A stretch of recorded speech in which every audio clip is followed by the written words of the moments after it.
오늘 우리에게 주시는 하나님 말씀 누가복음 7장 18절에서 35절까지의 말씀입니다.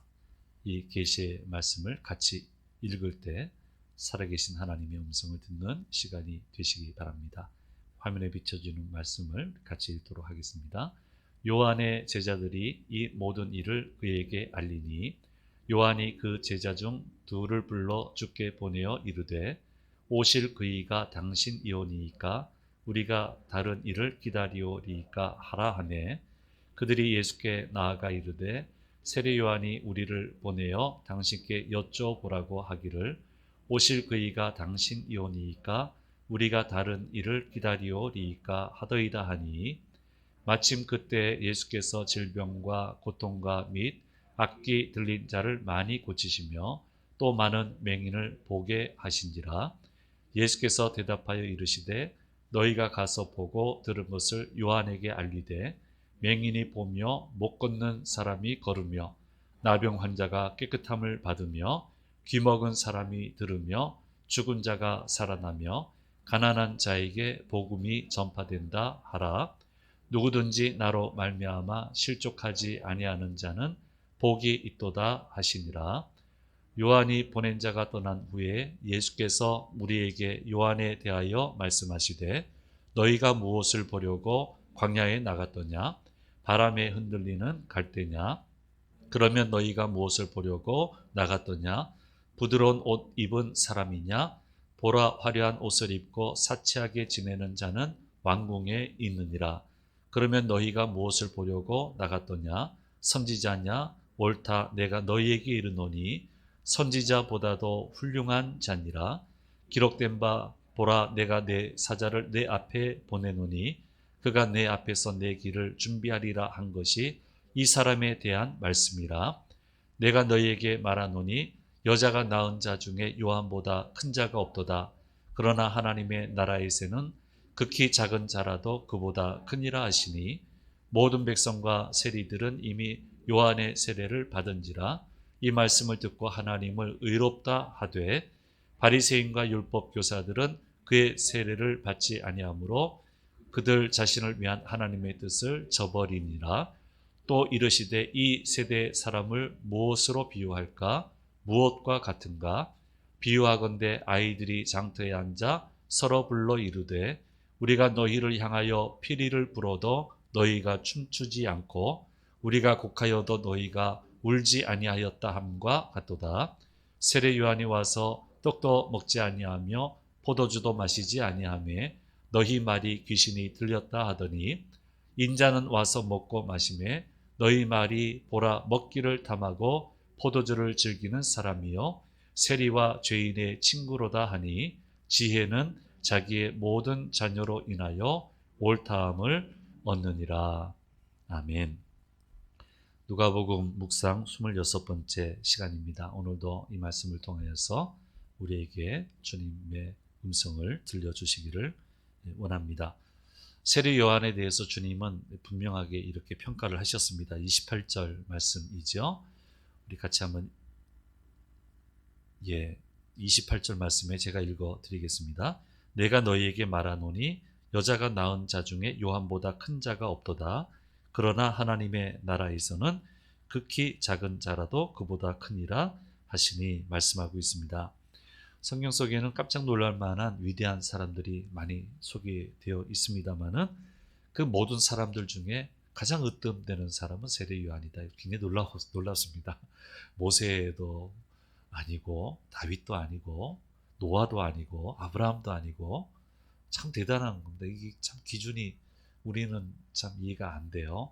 근데 이제 세례 요한이 여자가 낳은 자 중에 가장 으뜸된 자다 이렇게 얘기를 하셨는데 이 같은 맥락 속에서 세례 요한의 한계를 또 보여주고 있어요. 한계점이 드러나요. 그러니까 충격적인 거예요. 아니 아브라함보다도 낫고 다윗보다도 낫고 모세보다도 나은데 근데 이 몇 절 안 되는 구절 속에 세례 요한의 한계가 그냥 확연히 드러나니까 너무너무 놀라운 거예요. 세례 요한의 사명은 예수님의 길을 예배하는 사명을 가진 사람입니다. 그래서 회개 세례를 베풀면서 선포하기를 마태복음 3장 10절에서 12절 아까 나온 말씀 마태복음 3장 10절에서 12절 말씀 같이 읽겠습니다. 이미 도끼가 나무 뿌리에 놓였으니 좋은 열매를 맺지 아니하는 나무마다 찍혀 불에 던져지리라. 나는 너희로 회개하게 하기 위하여 물로 세례를 베풀거니와 내 뒤에 오시는 이는 나보다 능력이 많으시니 나는 그의 신을 들기도 감당하지 못하겠노라. 그는 성령과 불로 너희에게 세례를 베푸실 것이요 손에 키를 들고 자기의 타작마당을 정하게 하사 알곡은 모아 곳간에 들이고 죽정이는 꺼지지 않는 불에 태우시리라 말씀하고 있습니다. 그러니까 세례 요한은 뭐라고 얘기를 했냐면 메시아가 오시면은 세상을 거룩하게 하시고 하나님 나라를 완성하시는데 준엄한 심판을 통해서 하실 거다. 이렇게 얘기를 했어요. 준엄하게 심판하실 것이다. 근데 예수님이 오셨어요. 이분이 바로 그분이다. 하는데 심판이 안 일어나요. 예수님은 심판이 없어요. 그러니까 구원하시고 치유하시고 용서하시고 용서, 치유, 구원의 사역을 하시는 거예요. 그러니까 분명히 이분이 맞는데 준엄한 심판을 해야 되는데 하지 않으신단 말이에요. 그러니까 이런 행보를 옥에 갇혀있는 세례 요한한테 그 세례 요한의 제자들이 보고를 한 거죠. 보고를 들으니까 이게 도무지 이해가 안 되는 거예요. 그렸던 그림이 이런 그림이 아니거든요. 그래서 제자 중에 둘을 선택을 해서 예수님에게 보냅니다. 그래서 20절 말씀에 질문을 하는 장면이 나오게 됩니다. 같이 읽겠습니다. 그들이 예수께 나아가 이르되 세례 요한이 우리를 보내어 당신께 여쭤보라고 하기를 오실 그 이가 당신이오니이까 우리가 다른 이를 기다리오리이까 하더이다 하니. 그러니까 예수님이 이 질문에 대해서 다소 엉뚱하게 대답을 하세요. 21절 22절 말씀에 전혀 정답을 얘기하지 않고 이렇게 얘기를 하세요. 자, 같이 읽겠습니다. 마침 그때 예수께서 질병과 고통과 및 악귀 들린 자를 많이 고치시며 또 많은 맹인을 보게 하시니라. 답을 안 하고 고치는 사역을 하는 거예요. 막 고치는 일을 해요. 그 다음에 이제 22절 말씀 같이 읽겠습니다. 예수께서 대답하여 이르시되 너희가 가서 보고 들은 것을 요한에게 알리되 맹인이 보며 못 걷는 사람이 걸으며 나병 환자가 깨끗함을 받으며 귀먹은 사람이 들으며 죽은 자가 살아나며 가난한 자에게 복음이 전파된다 하라. 이게 답이에요. 이제 알아들어야죠. 그러니까 예수님은 구원하기 위해서, 치유하기 위해서, 회복시키기 위해서 오셨다는 거예요. 두려워서 떠는 상황을 만들고 겁박을 하기 위해 겁박을 통해 돌아오게 하는 것이 예수님의 목적이 아니고 구원의 기쁨, 치유의 기쁨, 회복의 기쁨을 누리고 그래서 기뻐 잔치를 벌이는 그런 기쁨의 모습을 보기 위해서 오셨고 그 일을 하고 계신다라고 하는 것을 실제로 병 고치고 악귀를 쫓아내고 하면서 보여주고 있습니다. 그리고 얘기하시는 거예요. 이 대목에서 이게 준엄한 심판이다. 이게 준엄한 심판이다. 뭐 보는 앞에서 막 난리법석을 피워야 이게 심판이 아니고 구원받는데 구원 못 받는단 말이에요. 그게 준엄한 심판이고 천국의 삶을 살고 있는데 지옥 같은 삶을 살고 있는 게 그게 바로 준엄한 심판이다. 치유돼야 되는데 치유되지 못하고 회복돼야 되는데 회복되지 못하며 살아가는 것이 곧바로 무시무시한 심판이다라고 하는 것을 보여주시는 거예요.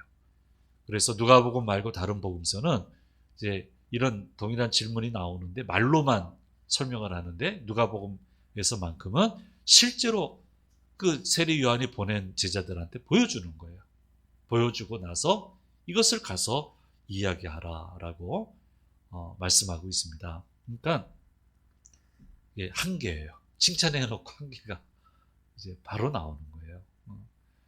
하나님의 방법을 이해를 못해요. 이게 여자가 낳은 자 중에 제일 으뜸되는 사람인데도 예수님의 사역을 이해를 못하고 예수님의 사역이 펼쳐지는 것을 이해를 못하고 이렇게 쉽게 흔들리는 모습을 보여주고 있습니다.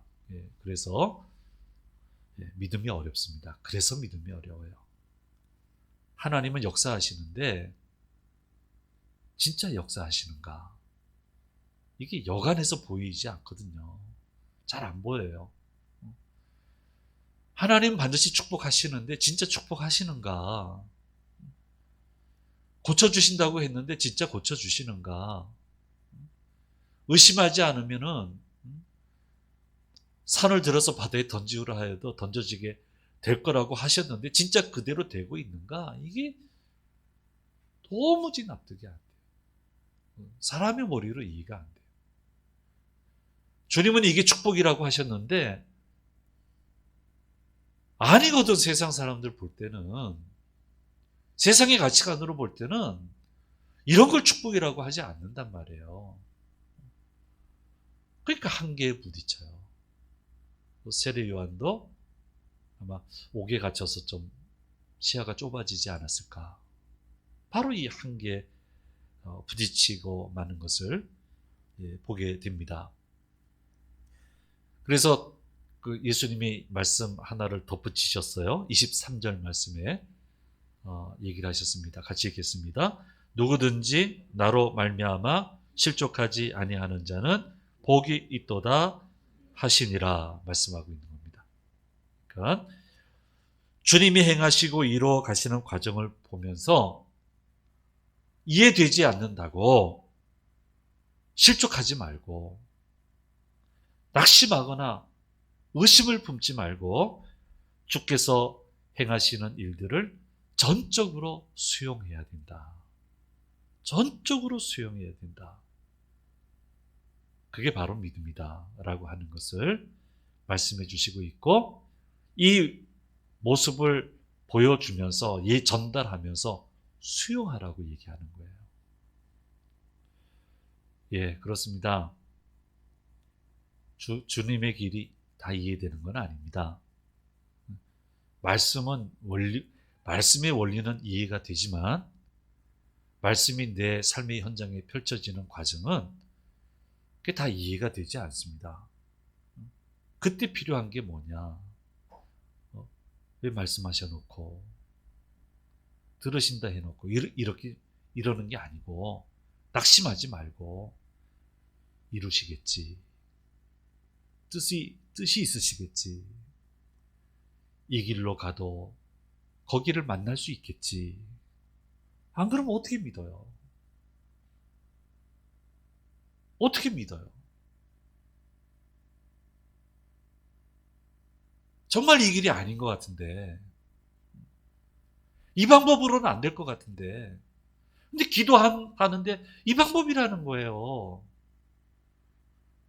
아무리 지식을, 경험을 전부 다 동원해 봐도 길이 안 보이는데, 그때 어떻게 해야 되냐 말이에요. 그때 낙심하지 말고, 만나지겠지. 거기까지 갈 수 있겠지. 이루시겠지.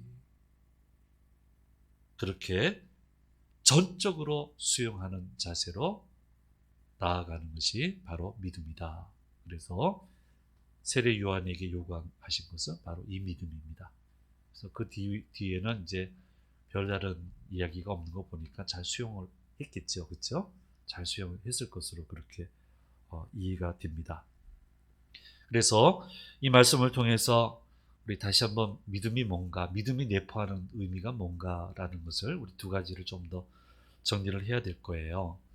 첫째로 믿음이란 무엇이냐면은 하나님 때문에 하나님 안에서 될 수밖에 없는 이유를 붙드는 것이 그게 믿음입니다. 여러분, 그 예민한 것들 얼마나 보여주시고 하나님이 인도하시던가요? 한 90% 보여주시던가요? 나는 저는 그래 본 적이 없어요. 그래 본 적 없어요. 한 1%? 정말 예민할 때 1%? 5%도 과해요. 99%는 이건 아니고. 근데 기도하는데 1%예요. 1%. 1%도 안 될 때도 있어요. 그것도 반복해서 얘기해 주시면 좋겠는데 딱 한번 스쳐 지나가듯이 딱 1%. 한 10분 응답 받아보신 적 있어요? 그럼 제가 절을 할게요. 10분 정도 응답 받아보신 분이 있다면. 저는 몇 초 안 돼요. 대부분 다. 몇 초 안 됩니다. 그냥 한 5, 6초예요. 확 지나가요. 그거 어떻게 해요? 근데 하나님이 하셨기 때문에, 말씀하셨기 때문에, 이건 하나님이시기 때문에 하나님 안에서 될 수밖에 없는 이유를 붙드는 것이 바로 믿음이다. 그 믿음을 가져야 된다 말씀하고 있습니다. 주님이 얘기하신 고울이 뭡니까? 승리잖아요. 그렇죠? 상급이잖아요. 축복이잖아요. 성공이잖아요. 그래, 승리가 보이십니까? 상급이 보이십니까? 축복이 보이십니까? 근데 하나님이 얘기하셨으니까 믿는 거예요. 그걸 그래서 믿는 거예요. 하나님이시기 때문에. 야, 내가 너를 향한 고울은 여기인데, 자, 여기까지 가려다 보니까 죄는 안 된다. 여기까지 가야 되니까 좀 고난도 견뎌내야 되겠다. 마음고생 좀 해라. 뭐 좀 마음고생 뭐 하면 좀 어때요? 그거 하나 하려고 그냥 자꾸 시험에 자기가 스스로 만든 시험이잖아요. 야, 그거 좀 하려 가야 되니까 요 좀 훈련도 좀 받아야 되겠다. 그러니까 훈련이 목표가 아니고 죄를 없이 하는 것도 목표가 됐지만 그건 소목표고 궁극적인 목표가 아니고 궁극적인 목표는 승리, 상급, 성공, 축복이라는 거예요. 그래서 이렇게 풀어나가는 거예요. 그렇게 풀어나가면 모든 것이 순리대로 잘 풀려나가게 되는 거예요. 믿음으로 승리하는 사람이란 100가지의 불가능한 상황 가운데서도 주님이 말씀하신 한 가지 가능성 때문에 모든 것이 이루어진 것처럼 달려가는 것이 그게 믿음의 사람이고요. 믿음 없는 사람은요, 한 90%, 70%돼 있어요. 다 돼 있네. 마지막 삼키는 단계에만 나왔는데 못 삼키더라고요. 하나님이 다 해주셨네. 다 됐네. 조금만 더 하면 되겠네 싶은데 그걸 못 해내더라고요. 믿음 없는 사람들은. 안 된 거 바라보니까. 그래서 우리가 다시 한번 믿음을 확인해야 됩니다. 믿음은 아까 1번 다시 한번 띄워줘 보세요. 믿음이란 하나님 때문에 하나님 안에서 될 수밖에 없는 이유를 붙드는 것이 믿음이다. 우리가 두 번째 확인해야 될 믿음은, 그러므로 믿음은 철저히 지키는 것이다 라는 거예요. 뭘 지킵니까? 진리를 지키는 거예요. 하나님의 말씀, 하나님의 뜻, 하나님의 인도. 그 다음에 진리를 따라가는 자세가 흐트러지지 않는 거예요. 태도가 흔들리면 안 돼요. 자, 보세요. 먹지도 마시지도 않으니까 세례 요한 보고는 귀신 들렸다고 그랬습니다. 예수님 잘 먹고 잘 어울리고 잘 마시니까 먹기를 탐한다고 얘기를 하고 즐기는 자라고 했습니다. 죄인들하고 세리들, 불쌍한 사람들하고 어울리니까 세리와 죄인의 친구다라고 이야기를 했습니다. 여러분, 먹어도 안 되고 안 먹어도 안 됩니다. 먹어도 안 되고 안 먹어도 안 됩니다. 어느 장단에 맞출 겁니까? 그래서 말씀하시는 거예요. 누구든지 나로 말미암아 실족하지 아니하는 자는 복이 있다라고 말씀하고 있습니다. 그래서 우리는 진리의 그 줄기를 놓쳐서는 안 됩니다. 자세를 흐트리면 안 됩니다. 그 태도를 흐트리면 안 됩니다. 이게 얼마나 어려운데요. 쫓아가는 게 얼마나 어려운데요. 마지막 거울에 다다르기가 얼마나 어려운데 그걸 흐트립니까? 그렇게 되면 안 된다는 거예요. 하나님은 진리를 따라 축복하시고 하나님이 제시하시는 진리를 따라 기회를 주시는 거예요. 우리가 다시 한번 이것을 우리가 기억해야 될 것입니다. 사랑하는 여러분, 이제 우리 시야를 고정해야 됩니다. 딱 고정하세요. 실족하지 말고 고정하고 하나님이 제시한 그 길을 뚫어지도록 봐야 돼요. 뚫어지도록. 어떤 환경이 오고 어떤 물결이 닥쳐오고 어떤 불길이 다가오더라도 뚫어지게 그 지점을 보고 하나님이기 때문에 주님이기 때문에 할 수 있는 이유를 붙들고 그렇게 달려나가면 반드시 우리는 승리할 수 있다라고 하는 것을 말씀해 주고 있습니다. 세례요한 멋진 사람인데 이 사람도 이렇게 한계가 있네요. 그러니 우리는 얼마나 부족하겠습니까? 얼마나 부족하겠습니까? 그래서 연약함을 다 내려놓고 그래서 전적으로 수용하고 뜻이 있으시겠지, 길을 내시겠지, 마지막에 가선 거기 가 있겠지. 진짜 그럴 때 있지 않습니까? 마지막에는 거기 가 있겠지. 진짜 가요. 진짜 갈 수 있어요. 우리 말씀 꼭 기억하고 나로 말미암아 실족하지 아니하는 자는 복이 있다. 이 말씀 꼭 붙들고 이번 한 주도 승리하는 한 주간이 되시기를 바랍니다. 기도하겠습니다. 은혜로 오신 아버지 하나님, 오늘 말씀을 통하여 우리에게 들려주시는 음성을 들었습니다. 주님, 주님이시기 때문에 되는 이유, 말씀하신 그 진리를 따라가는 지혜로운 저희들 되게 해주셔서 한계에 부딪혀 낙심하는 것이 아니라 한계를 뛰어넘어 마지막 목표를 잘 이루어 나가는 그런 귀한 삶을 살아가는 주님의 자녀들 될 수 있도록 인도하여 주옵소서. 이번 한 주간도 헤쳐나가야 됩니다. 잘 헤쳐나가게 하시고 지혜를 주시고 능력을 주셔서 넉넉히 이겨나가는 복된 한 주간이 될 수 있도록 인도해 주옵소서. 경영하는 사업터, 직장생활, 모든 터전을 주님 축복하셔서 주님의 도우심으로 귀한 결실, 생각지 못한 축복의 결실 거두는 그런 복된 한 주간이 되도록 도와주옵소서. 함께 하심을 믿고 우리 주 예수 그리스도의 이름으로 기도드립니다. 아멘. 지금은 우리 주 예수 그리스도의 은혜와 아버지 하나님 사랑과 성령님의 축복하심이 머리 숙인 자녀들과 자녀들의 한 주간의 삶과 또 귀한 주심재단과 대한민국 위에 영원히 함께 하시기를 간절히 축원하옵나이다. 아멘.